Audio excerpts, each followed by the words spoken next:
দেখো মিমমিমের অবস্থা।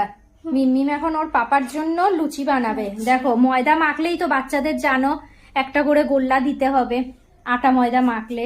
এই যে দেখো নিয়েছে, ও এখন এটাকে লুচি বানাবে ওর বাবার জন্য।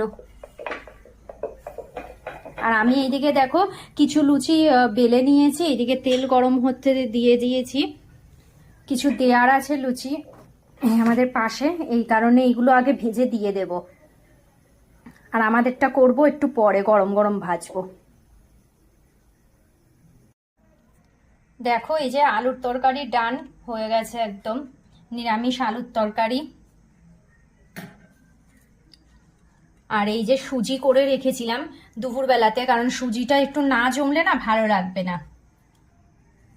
এই কালো কালো যে হালকা গুঁড়ো দেখছো, এটা হলো এলাচের গুঁড়ো, এলাচ গুঁড়ো করে দিয়েছিলাম।